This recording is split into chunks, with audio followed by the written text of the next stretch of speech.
Hey there, my name is Ava. I'm this girl who's pretty much got everything. A big house, the latest gadgets, and clothes that make my friends go, wow. My dad's this super busy businessman, always on calls or flying somewhere. But my mom, she's my world. She's always been there for me, teaching me ways to handle every situation. So I share everything with her. There was this time in 5th grade, I remember walking into the classroom and there was this new kid, Mia. She was sitting alone, looking kinda lost. Some of the popular kids started making fun of her because her backpack was old and patched up. I felt this twist in my stomach. You know, that feeling when something's just not right. That evening, I told my mom about it, and she said something I'll never forget. Being rich in your heart is more important than what you have. The next day, I sat with Mia during lunch. We became friends. And guess what? She's super cool and funny. Then,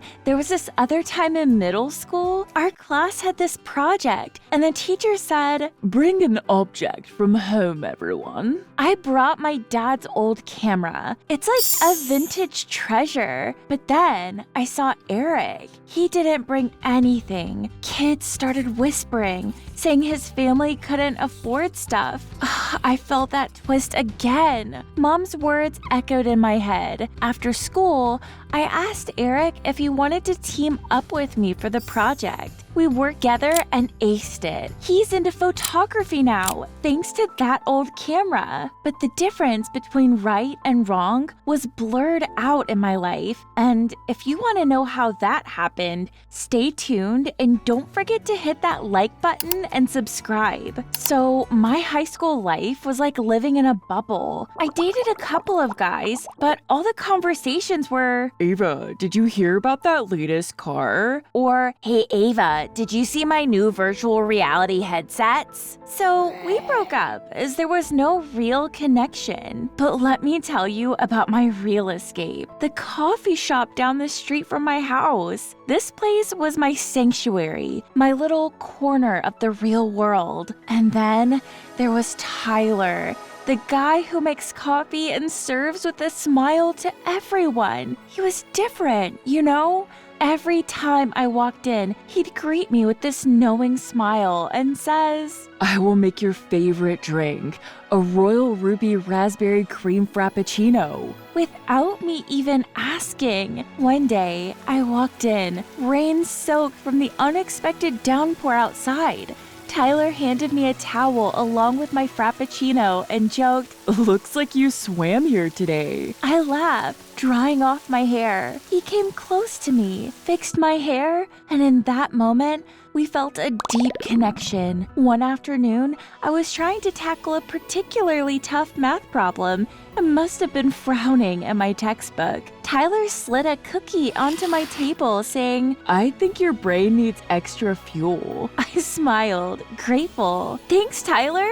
You're a lifesaver." We started talking more about stuff that mattered, like our dreams and fears. He showed me his graphic designs and told me about his plans to start his own business one day. It was refreshing to talk to someone who had real goals, not just the next big party to attend. It wasn't just about the frappuccinos and cookies anymore. Tyler became a genuine friend, someone I could laugh and share my thoughts with, away from the fake smiles and shallow conversations of school. It was in those simple, real moments at the coffee shop where I found something rare, a true connection. So Tyler and I, we were like two pieces of a puzzle fitting perfectly together. For the first time, I felt like I was in a normal, real relationship. One day, I told my mom about Tyler. I mentioned how we met at a coffee shop, and we are now dating. She asked me, "What does he do?" And I told her Tyler works at that coffee shop. She was shocked and asked me, "Are you sure you want to date a guy who works at a coffee shop, Ava?" I replied, "Of course, Mom. He is not like the guys in my school. Tyler is different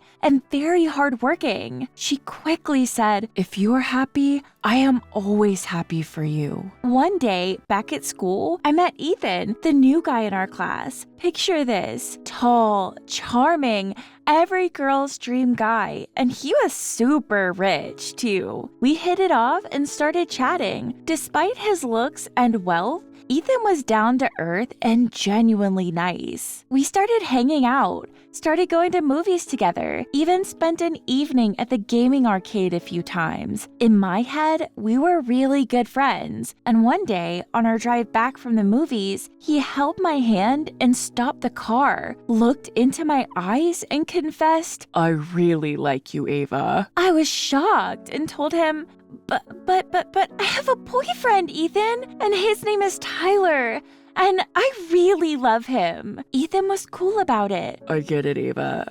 I just wanted you to know. But something weird started happening. Every time I called Tyler, he would answer and say things like, "Ava, I'm at the coffee shop right now. Ava, I can't talk right now. I'm with my friends doing my homework. Hey, Ava, can I call you back later when I get home? I'm with my parents at the moment." Excuses, excuses, excuses. And I was getting tired of them. So I went to the coffee shop and confronted him. "Tyler, what's going on? Why are you acting like this?" He sighed, looking everywhere but at me. "Ava, I'm not like you. I have to work. I have responsibilities. I can't just hang out all the time." His words stung. I was hurt and confused. I needed someone to talk to, so I turned to Ethan. We just sat there and talked. Ethan comforted me and was very understanding. As I leaned on Ethan's shoulder, tears streaming down my face, I couldn't help but wonder, was Tyler right? Were our worlds just too different? That night at home,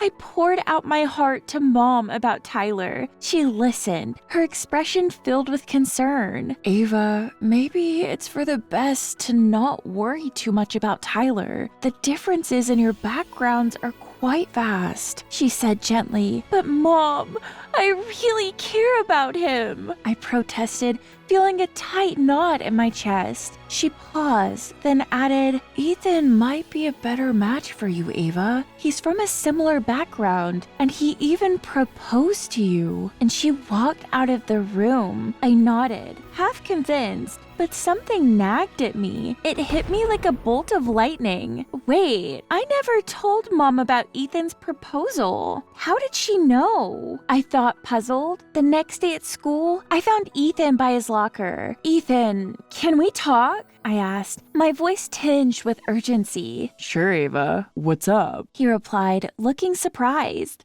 I took a deep breath. "How did my mom know you proposed to me? I never mentioned it to her." Ethan's face registered shock, then confusion. I don't know, Ava. That's really strange." We stood there, the hallway bustling around us, both lost in our thoughts. The bell rang, signaling the end of the conversation, leaving a cloud of unanswered questions hanging between us. Frustrated and confused, I tried calling Tyler several times after school, but he didn't answer. Determined for answers, I went to the coffee shop. Tyler was there, his back turned to me as he worked. "Tyler, why are you avoiding me? Why are you doing this?" I asked, my voice trembling. He turned slowly, his face a mask of sadness. "Ava, I can't do this anymore. I don't want to see you again. We're just too different," he said quietly, his eyes avoiding mine. His words felt like a punch to my gut. I left the coffee shop, tears blurring my vision, and rushed home. In my room, a resolve built up inside me. I went to my mom, determination in my steps. "Mom, I need to sort this out. I'm going to tell him how I feel once and for all." She looked at me, a mix of worry and understanding in her eyes. "Do what you feel is right, Ava." The next day, I found Ethan waiting by his locker, his usual smile absent. "Ethan, we need to talk," I said, my voice heavy with emotion. He nodded solemnly. I know, Ava, about Tyler. I'm really sorry he's hurting you. I sighed, feeling a weight in my heart. Ethan, I appreciate your concern, but I can't. I just can't jump into something else right now. My heart is all over the place. Ethan's expression changed, and he hesitated before speaking. Ava, there's something I need to tell you, and it's not easy. I looked at him, a sense of dread building up. What is it, Ethan? He took a deep breath. Your mom, she hired me to get close to you. She didn't want you to end up with someone she deemed unsuitable. I started out as a pawn in her plan, but Ava, my feelings became real. I truly care about you. I stood there, stunned and betrayed. You were part of her plan this whole time? Ethan reached out, but stepped back. I'm sorry, Ava. I never meant for things to go this far. And another thing, your mother told Tyler to break up with you. I turned and walked away, my mind racing. This betrayal was too much to bear. I needed answers from the one person who was supposed to protect me, not manipulate my life. I stormed home, my anger boiling over. Mom was in the living room, and I confronted her the moment I saw her. Mom, how could you? I demanded, my voice shaking with rage. Mom's face fell, and she looked up, her eyes filled with regret. Ava, I thought I was doing the right thing. I wanted to make sure you were with someone who could provide the life you're accustomed to. That's not your decision to make, Mom. It's my life, my heart. How could you play with my emotions like that? Tears streamed down my face. She stood up, reaching out to me. I'm so sorry, Ava. I just wanted the best for you. The best for me? I sobbed. Or the best for what you think I should have. You've crossed a line, Mom. Trust is broken. She looked down, unable to meet my gaze. I understand if you can't forgive me, Ava, but please know I love you and only wanted to protect you. That day, I understood one thing. Sometimes it's best to make your own decisions instead of relying on someone you trust, even if it's your own mother. Take advice from everyone, but do what you think is right for you.